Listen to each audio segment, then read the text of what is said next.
the adolescent years provide an array of confusing and uncomfortable changes for the youth of our society. In their easily susceptible state, they experience everything from the rapid transformation of puberty to the deep emotional changes of growing up. We live in a world where a multitude of new information is at our fingertips. And while the World Wide Web can be used as a positive tool to explore and discover, this superhighway of information has its dark side too. The very public internet has become a breeding ground for a new kind of criminal: sexual predators.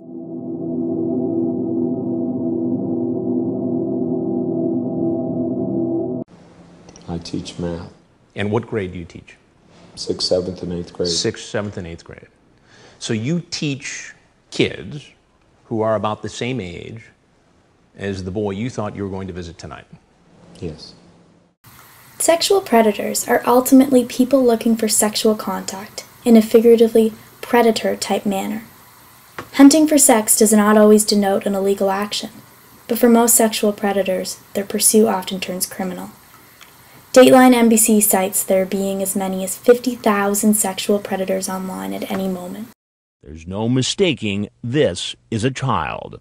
Here's a man who's seen her picture and her age, but wastes no time before talking dirty. He's Kinky Man in Corona. He says he's 40 and shows Bubble Beth a picture of a penis on his profile. According to Gurnwall Associates, 96% of online tweens and teens use social networking sites, a virtual playground for online predators. From MySpace to Facebook, Twitter to Friendster, so much of an adolescent's life is made public. A plethora of personal information can be displayed on these sites, from your basic interests to your telephone number and home address. Using chat rooms and these social networking sites, perpetrators stalk their prey, weeding out those who will make the perfect target.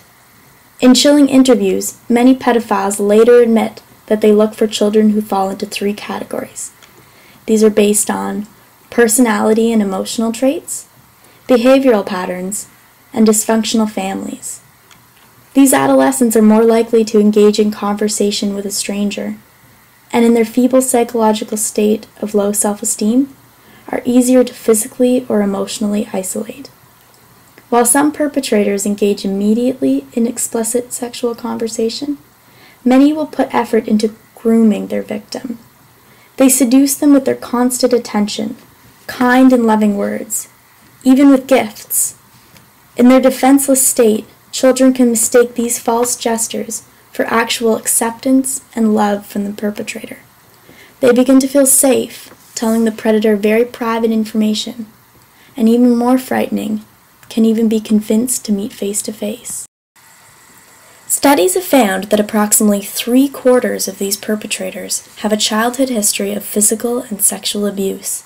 Many exhibit psychological traits such as low self-esteem, vulnerability, a lack of empathy, and the inability and fear to form intimate relationships.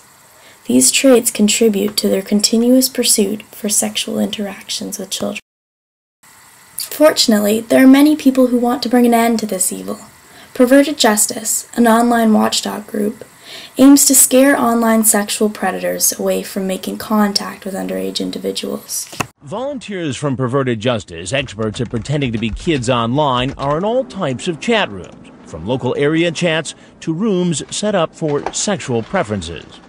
And they've set up profiles of 12 and 13-year-olds, which include photos and other personal information.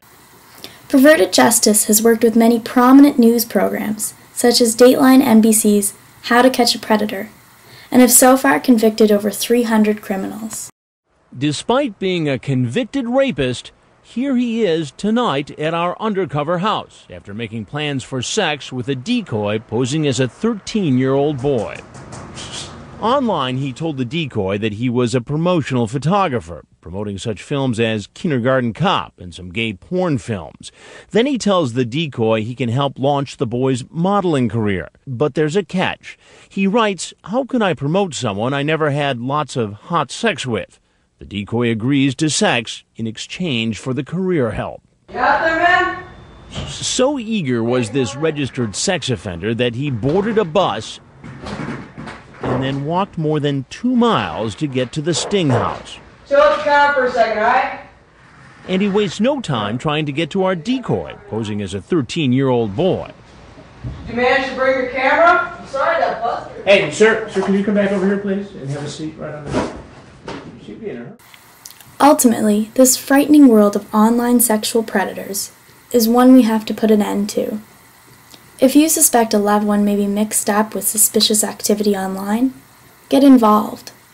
From support groups to authorities, there's a multitude of people who know that predators are out there with the intent to harm the most important part of our society, our youth.